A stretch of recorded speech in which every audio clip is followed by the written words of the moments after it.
Bismillahirrahmanirrahim. Kita sampai di halaman 360 yang berbahasa Arab, halaman 394 yang berbahasa Indonesia, halaman 585 cetakan yang terbaru. Berkata Imamul Haddad radhiyallahu taala anhu wa ardhah wa nafa'ana bihi wa bi'ulumihi fid dharaini amin. Tsumma innal akhlaqal madmumah, sampai situ ya. Wal khisalal mamqutah fil qalbi katsira. Tsumma, kemudian sesudah beliau sampaikan bahwa sumber akhlak itu adalah dari hati. Hati itu kayak ceret bagi anggota badan. Apa yang ada di dalamnya itu yang akan tertuang berupa perbuatan, ucapan, tindakan yang kita lakukan. Semuanya nih yang keluar nih dari diri kita nih, cara pandang, cara dengar, ucapan, perbuatan, tindakan, gerak spontan, semuanya adalah apa yang tertuang dari dalam hati kita. Kalau isinya teh, ya keluarnya teh. Kalau isinya kopi, yang keluar kopi. Kalau isinya bensin, yang keluar api. Gitu ya. Makanya kalau orang nih yang keluarnya kok semuanya kompor-kompor nih, yang bikin panas nih, berarti isi di dalamnya adalah bensin. Ya teman-teman saya sekalian, begitu kan? Kalau yang di dalamnya pahit, yang keluarnya juga pahit. Kalau yang di dalamnya manis, yang keluarnya juga manis. Makanya kita tahu manusia paling manis baginda kita Nabi besar. Enak dilihat semuanya. Gerakannya enak dilihat, spontannya aja bagus. Spontannya aja bagus. Teman-teman saya sekalian. Karena memang isi di dalamnya bagus. Makanya perhatiin tuh. Kamu kalau lagi spontan, lagi kaget, apa yang diomongin? Tuh. Itu nunjukin juga tuh. Ada apa di dalammu itu? Jadi teman-teman saya sekalian, Nabi Muhammad spontannya bagus. Saat-saat dalam keadaan spontan, Nabi itu yang keluarnya bagus. Saat kagetnya keluarnya bagus. Ya Muhammad. Nabi buka mata kaget. Siapa yang bisa tolong kamu tempat ini kalau kamu saya bunuh? Jawabannya Nabi, Allah. Itu. Spontannya cakep. Alaihi salatu wassalam. Karena isi di dalamnya cakep. Isinya manis, yang keluar semuanya manis. Ya sekalian. Baginda kita alaihi salatu wassalam. Jadi kalau kamu mau benerin ucapan, benerin tingkah pola, benerin laku perbuatan, benerin cara lihat, cara dengar, atau apa yang dilihat, apa yang didengar, benerin ucapan, tapi tidak benerin dalamnya, ya itu percuma aja. Cuman bisa pura-pura. Cuman bisa pura-pura. Kan gitu ya? Isi dalamnya kopi, tapi dia naroin di gelasnya nih duluan susu. Kan gitu kan? Wah, itu putih. Ya itu pura-pura. Maksa. Gitu kan? Dengan misalnya di ininya tuh, sebelumnya teko tuh apa namanya? Belalainya tuh. Nah, itu kamu masukin di corongnya, kamu masukin susu duluan. Jadi begitu keluar, yang keluar susu. Ya sebentaran aja. Habis itu kalau kemudian yang di dalamnya bensin, ya tetap keluarnya bensin juga. Begitu kan? Nah, orang pura-pura tuh maksa diri, nggak bisa lama. Jadi teman-teman saya sekalian, kalau mau ngebenerin semuanya, benerin dulu dalamnya. Seperti yang saya sampaikan di minggu yang lalu, bahwa perhatiannya aulia sama perhatiannya kita terhadap ibadah itu beda. Kalau kita prioritasnya seringkali benerin dohir, kalau mereka prioritasnya benerin batin. Kalau mereka sebelum ngajarin anaknya tentang sholat, ngajarin dulu anaknya tentang siapa Allah yang mereka hadap di saat sholat. Kalau kita kan ngajarin sholatnya duluan, ngajarin gerakan sholat, ngajarin bacaan sholat. Anak sholat tanpa tahu mereka sholat tuh ngadep kepada siapa. Ini yang terjadi. Makanya berat banget ngajarin anak sholat, karena prioritas kita kepada zahir. Sementara para aulia, para wali-walinya Allah, nah itu prioritas mereka terlebih dahulu kepada Allah Subhanahu wa taala. Sehingga sekalian saya muliakan, dan karena mereka faham bahwasanya prioritas mereka harus masalah hati, begitu ya dia?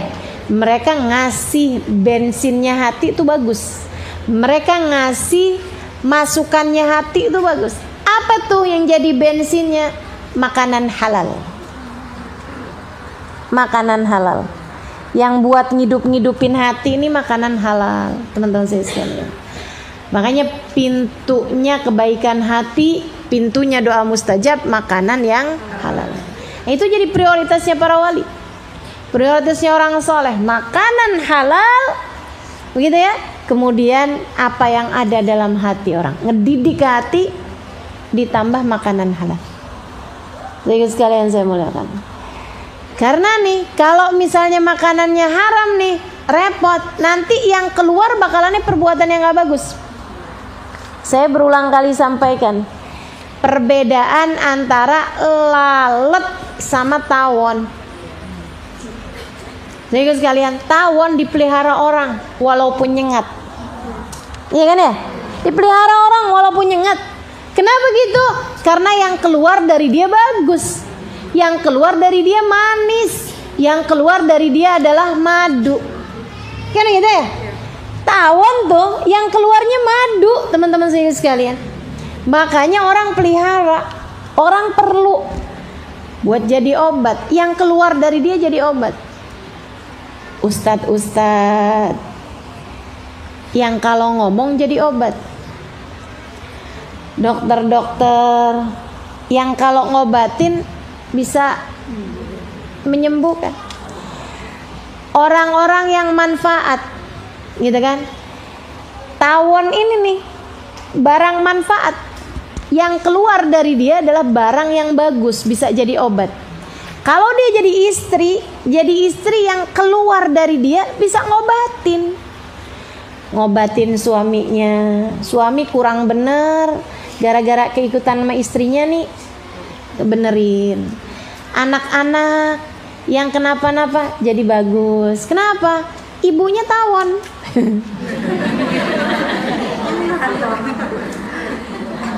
Ibunya nih tawon, yang keluar semuanya barang bagus, teman-teman saya sekalian. Lain melalet, lalat bawa penyakit, gitu kan ya. Makanya bukannya dipelihara, diusir. Nggak pernah saya lihat ada orang pelihara apaan kamu, lalat. Iya kan? Bawa penyakit. Di saat dia jadi dai, jadi ustadz, omongannya bukannya malah jadi obat, malah jadi penyakit. Kan begitu tuh? Ada apa nggak ada?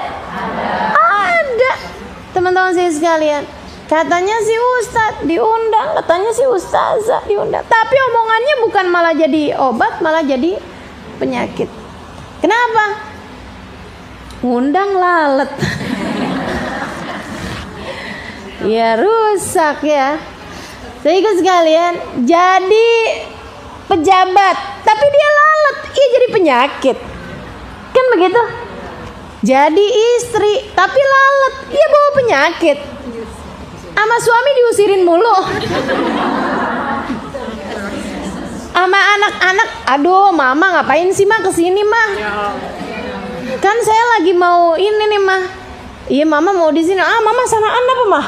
Ya Allah, ya Allah. Kenapa nih? Punya anak durhaka, tunggu dulu. Jangan-jangan bukan anak yang durhaka, tapi kamu yang lalat. bawa penyakit. Kalau ngomong nggak pernah enak, iya kan begitu ya? Ngerjain apa-apaan nggak pernah bagus. Jadi istri omongannya nggak pernah enak didengar sama suami, perbuatannya nggak pernah nyenengin buat. Apa jadi sebegitu bedanya, teman-teman saya sekalian? Karena laron lagi tuh. Maaf. Emang udah tanggal tua gini nih. Apa hubungannya Ustazah? Buat saya sebenarnya nggak ada hubungannya. Nggak tahu gitu, kalau udah tanggal belakangan kayak konsentrasi juga buyar nih. Padahal baru aja habis piknik ke Hall Habib Ali Habsyi. Ya Allah. Teman-teman saya sekalian, saya muliakan. Apa bedanya antara tawon sama lalat? Yang ngebedain apa yang mereka makan. Lalat tuh nyarinya barang kotor, sampah yang dicari sama lalat. Teman-teman sekalian saya muliakan, mohon maaf kalau ada kotoran tuh, ada kotoran itu ya, itu di atasnya yang suka hinggap apaan? Lalat. Tawon mana ada? Tawon yang dicari apaan? Putik bunga. Coba tuh liatin, yang dicari bunga, teman-teman sekalian. Yang dicari bunga, itu pun bunga yang cakep-cakep, yang dicari putiknya, intisarinya. Makanya keluarnya madu, keluarnya manis. Nah itu kita juga kayak begitu tuh. Kalau kamu berani-berani sama rezeki yang haram, nah itu kan kotor. Kamu jadi lalat dah bakalannya. Bakalan jadi lalat, teman-teman saudaraku sekalian. Walaupun kamu dandan kayak tawon, tetep aja lalat.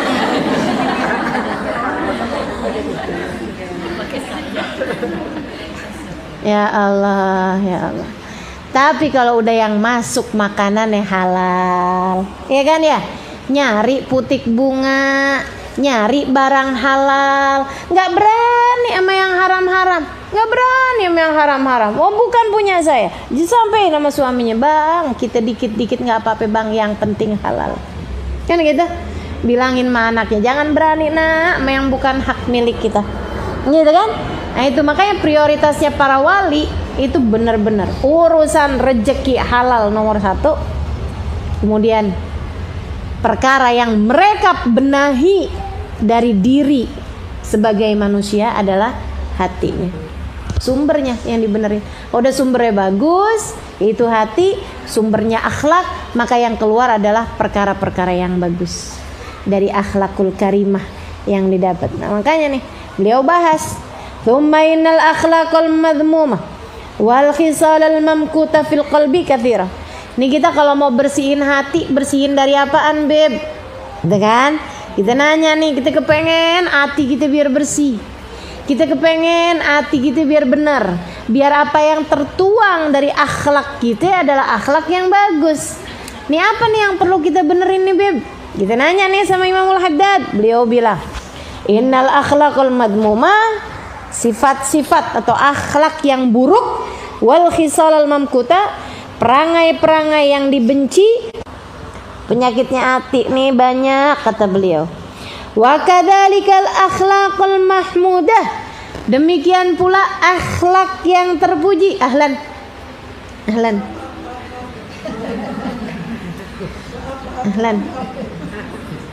kesayangan kita bersama, Mukarramah Ustazah Khadijah Asgaf. Alhamdulillah bisa hadir bersama-sama dengan kita, alhamdulillah.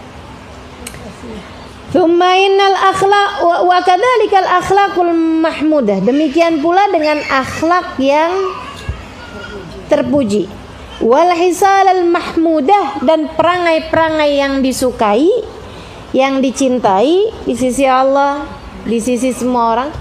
Allati yanbaghi lil mu'min an yuhalla biha qalbah, an yuhalliya biha qalbah, yang mana sebaiknya bagi orang mukmin dia menghiaskan hatinya, menghiaskan biha dengan akhlak yang terpuji tersebut, qalbahu hatinya, katsiratun aidan, itu juga banyak. Jadi yang buruk-buruk, yang penyakit-penyakitnya hati ini banyak juga. yang sifat-sifat baiknya di dalam hati ini banyak juga. Kita kepengen nih, prioritas kita seharusnya adalah hati kita. Rizki halal, kemudian perbaikan hati. Nah, ini PR sepanjang hidup. Gitu ya? PR kita sepanjang hidup. Apa aja tuh? 1, rizki halal. 2, perbaikan hati. 3, belajar terus sampai mati. 4, mengikuti jalan takwa yang sudah ditempuh oleh para nabi, para wali, para salaf, para pendahulu kita sampai kita mati insyaallah dalam jalan mereka. Wa amitna fi tariqatihim wa mu'afatin minal fitan. Gitu tuh. Tuh PR. Terus aja tuh sampai mati tuh kita ngerjainnya. Apa aja tadi ingat apa enggak? 1, rizki halal.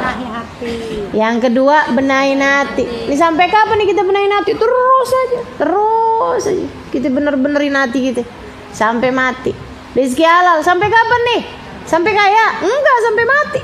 Sampai mati pokoknya. Apalagi habis itu? Nuntut ilmu, belajar juga. Sampai kapan? Sampai mati. Terus belajar. Jangan pernah berhenti belajar. Terus aja. Kita ngaji terus sampai mati. Kemudian yang keempatnya, menempuh jalan takwa yang sudah dijalani, siratal mustaqim yang sudah dijalani Khadijah, dijalani sama para wali-wali dari zaman Nabi Muhammad sampai ke zaman sekarang ini. Ngikutin jalan-jalan mereka. Sampai kapan? Sampai mati. Biar hidup kita kayak mereka, mati juga biar kayak mereka. Amin ya rabbal. Jadi teman-teman saya sekalian saya muliakan, nah kita benahin nih akhlak-akhlak kita nih. Banyak kata beliau, akhlak yang terpuji banyak, akhlak yang jangan sampai kita punya, perangai yang jangan sampai kita punya itu juga banyak juga. Kita pelajarin atu-atu. Wa qad istawfal kalam fi dzalik kulluh al-Imam Hujjatul Islam fi nisfi tsani min al-Ihya fi dzikril muhlikat wal munjiyat. Dan ucapan ini sudah terpenuhi. Pembahasan ini sudah selesai dibahas oleh siapa? Oleh Al-Imam Hujjatul Islam, yaitu Imam Al-Ghazali fi nisfi tsani, dalam sepertiga bagian terakhir dari kitab Ihya fi dzikril muhlikat wal munjiyat, dalam membahas mengenai al-muhlikat, sifat-sifat yang dapat menghancurkan, wal munjiyat, dan sifat-sifat yang dapat menyelamatkan. Imam Ghazali itu bikin kitab Ihya, teman-teman saya sekalian, dalam khalwat beliau 10 tahun di Masjid Bilal, Masjid Umawi di kota Irak. Doakan mudah-mudahan saya bisa sampai satu hari ke sana. Nah, itu tempat beliau. Kenapa? Ikut.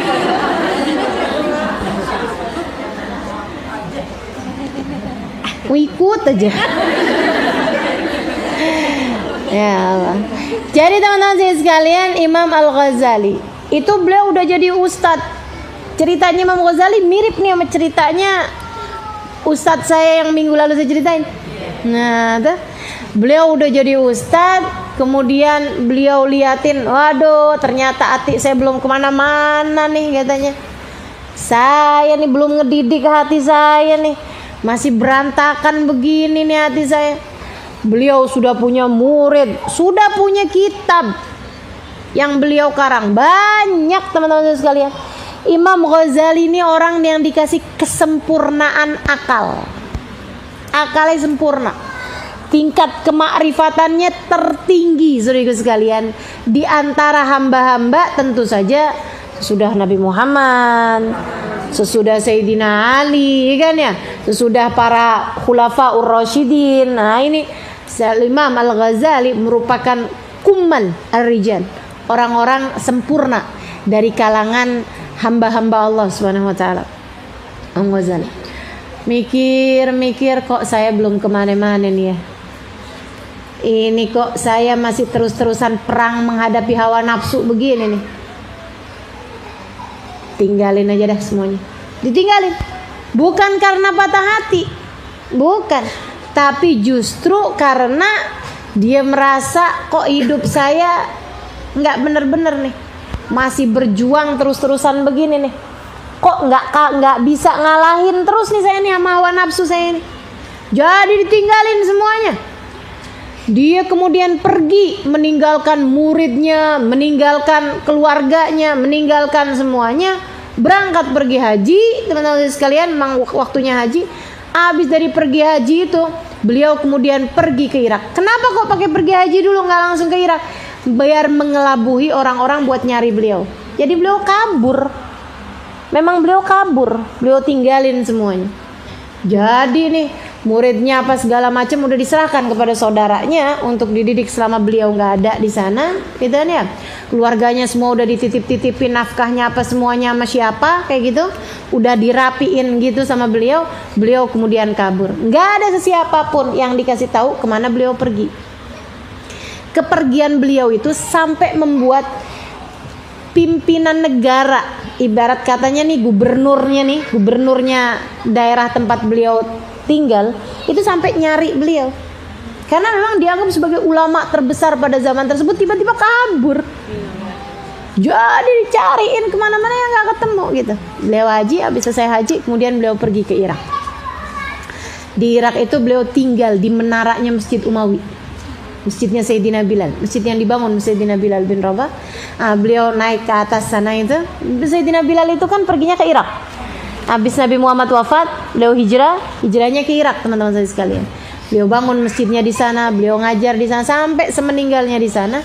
Nah, itu masjid yang beliau bangun, disebut sebagai Masjid Umawi. Nah, itu di atas menaranya sana itu Imam Ghazali tinggal 10 tahun beliau berkholwat di sana, nggak ketemu orang, cuman turun buat sholat fardu sama sholat Jumat di masjid, selebihnya beliau di atas. Udah nggak ketemu orang, nggak ngapain beliau, antara dia sama Allah Subhanahu wa taala. Beliau nulis kitab Ihya selama di atas tersebut itu. Ilmunya beliau itu 4 jilid, teman-teman saya sekalian, sampai ulama bilang kadal ihya an yakuna Qur'anan. Ihya itu dari dalamnya sampai hampir, maksudnya kitab terdalam sesudah Al-Qur'an. Kayak Ihya itu hampir-hampir kayak Qur'an gitu loh. Tentu aja nggak ada yang nyamai Qur'an, firman Allah Subhanahu wa taala. Maksudnya dari dalam maknanya apa segala macam tuh, kalau orang Ihya itu sendiri isinya adalah isinya Al-Qur'an. Kan gitu ya? Tata cara menghadap kepada Allah Subhanahu wa taala, bikin hati bener tuh kayak gimana? Baca Ihya kamu. Gitu. Tuh teman-teman sekalian, Ihya. Karenanya nggak bisa Ihya dipelajari tanpa guru. Ngaco nih. Kalau ada orang mau belajar Ihya nggak pakai guru, nggak ngerti kamu. Itu sama aja kayak orang mau jadi pelayar, orang yang bahkan berenang aja kagak bisa. Berenang nggak bisa, nyari ikan di lautan nggak bisa, kemudian jadi pelayar, ya mati kamu. Kena badai kamu nggak bisa ngapain, buat makan kamu nggak bisa nyari ikan, kan gitu ya. Maka celaka. Nggak bisa teman-teman saya sekalian. Belajar ya mesti punya guru. Dan juga bukan asal-asal nih, bukan asal-asal orang kemudian belum pernah belajar apa-apa langsung belajar Ihya. Ya rusak. Saya ngamalin apa yang ada di Ihya, nggak bisa. Sama aja kayak orang, saya mau belajar Al-Quran nggak perlu pakai guru, ya ngaco. Ya, syaratnya orang mau belajar Quran, nah itu kan mesti belajar bahasa Arabnya dulu, mesti punya gurunya, cari tahu sebab nuzul, cari tahu segala macam. Ilmunya Quran tuh luas banget, dia nggak bisa asal-asal. Apalagi belajar Ihya dari terjemah Ihya, ya Allah, nggak ngerti apa-apa, nggak paham apa-apa. Kan begitu tuh. Asal aja gitu, ambil Ihya, dipelajarin, bahkan bukan dari bahasa Arabnya Ihya, tapi dari terjemahannya Ihya. Innalillahi wa inna ilaihi raji'un. Ustazah kok kenapa bisa berpendapat begini-begini? Padahal Imam Ghazali bilang dalam Ihya. Tunggu. Kamu belajar Ihya dari mana? Saya baca terjemahannya Ustazah. Waduh. Jangan, teman-teman saya sekalian. Itu kayak mau naik sepeda atau mau naik beca, tapi perginya ke Kalimantan.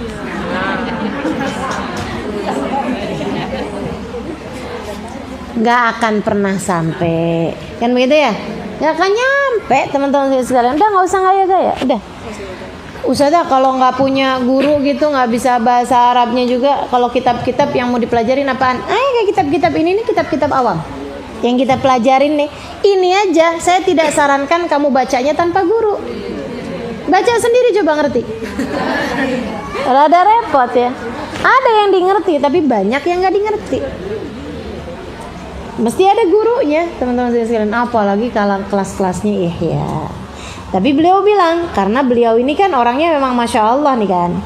Wa kalamuhu fi hadhil funun huwal muawwal alaih wal marja ilaih. Ucapannya Imam Ghazali di dalam fan ini, bab mengenai masalah hati ini, wal muawwal alaih, itu adalah ucapan yang mencukupi, wal marja ilaih, dan menjadi rujukan, menjadi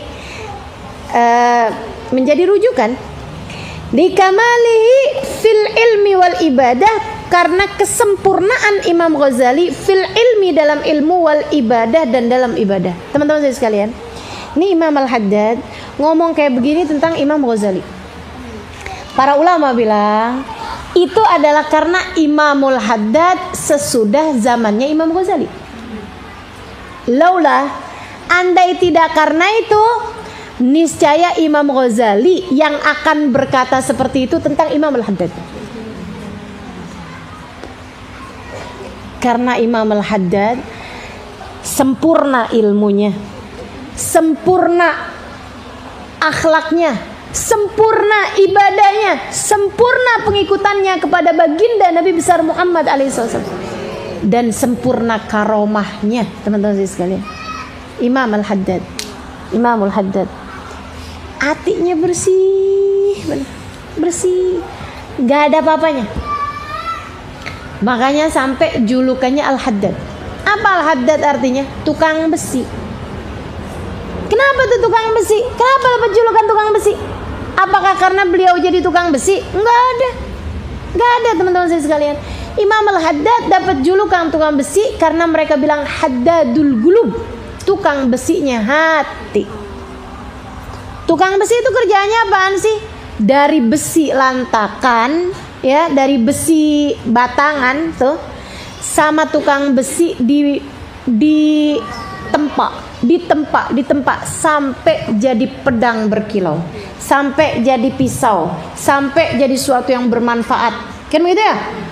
Sampai bahkan bukan hanya jadi pedang berkilau, tapi jadi pusaka. Betul apa enggak? Oh, pusaka tuh, pedang-pedang pusaka tuh, keris-keris itu dibuatnya dari apa? Dari besi, teman-teman sekalian. Jadi pusaka yang berada di tengah-tengah museum, jadi kebanggaan, jadi barang keramat si besi itu. Nah, itu semuanya ada sesudah tempaan sang tukang besi. Maka sekalian saya muliakan, tukang besi yang handal akan membuat besi segitu kerasnya dari barang-barang besi yang enggak ada manfaatnya, maksudnya enggak banyak manfaatnya, sampai bisa jadi pedang, bisa jadi pisau, bisa jadi barang-barang yang bermanfaat. Ada yang jadi sendok, ada yang jadi garpu. Itu kan semuanya dibuat dari besi itu. Itu teman-teman saya sekalian, itu karena tukang besi ini tadi. Imamul Haddad kayak begitu sama orang. Hati kita ini sama Imamul Haddad dibentuk. Ini cocok nih jadi pisau. Ini cocok nih jadi garpu. Apa biar kata jadi garpu juga manfaat. Kan begitu ya? Ini cocok nih jadi sendok. Ini cocok nih jadi sutil.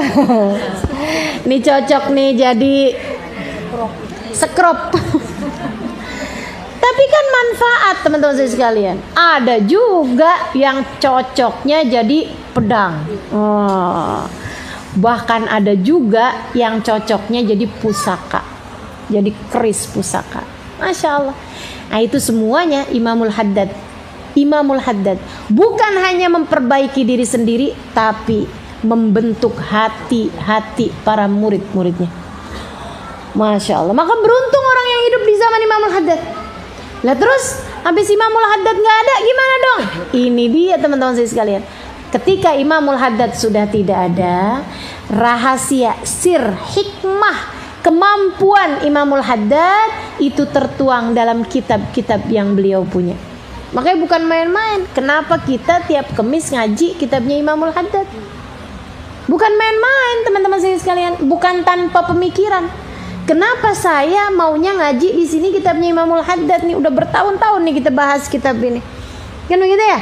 Karena harapannya nih, saya nggak bisa jadi haddadnya, tapi kitabnya insya Allah akan memperlakukan kepada semua jamaah-jamaah yang hadir, kepada para yang mendengarkan, yang ngaji, termasuk saya di dalamnya. Saya kalau di sini bukan ngajar, ngaji bersama. Makanya saya kalau ngiklanin kan, yuk ngaji bareng, kan begitu. Ngaji. Halimah Al-Idrus salah satu dari pendengarnya, yang setiap kali ngaji niat mudah-mudahan bukan cuman bisa ngajinya, tapi bisa ngamalinnya. Lah yang jadi gurunya siapa? Imamul Haddad. Karena yang dibaca kitabnya Imam Al-Haddad. Makanya bukan main-main teman-teman saya sekalian. Sebelum ngaji itu ada niatnya. Siapa tuh yang punya niatnya? Imam Al-Haddad. Habis selesai niat, kalau teman-teman biasa dengerin Al-Fatihah ila hadratin Nabi Muhammad sallallahu alaihi wasallam wa alihi wa azwaji wa dzurriyyati wa ahli baiti tsumma ila ruhi ususun. Kan begitu ya? Nah, tuh baca Fatihah buat ini, Fatihah buat Faqihul Muqaddam, Fatihah buat Imamul Haddad yang punya kitab ini gitu. Biar ada sambungannya. Kenapa begitu? Karena gurunya nggak cukup. Karena yang duduk di depan nih nggak cukup buat jadi gurunya. Karena yang di depan sama-sama mau belajarnya. Karena yang pegang mic sama-sama juga masih tolibah, masih orang yang berusaha buat menuntut ilmu. Makanya teman-teman saudaraku sekalian saya muliakan, ini yang di depan sama-sama juga. Cuman dia ya anggaplah jadi imam. Imam kan sholat bareng. Betul apa enggak?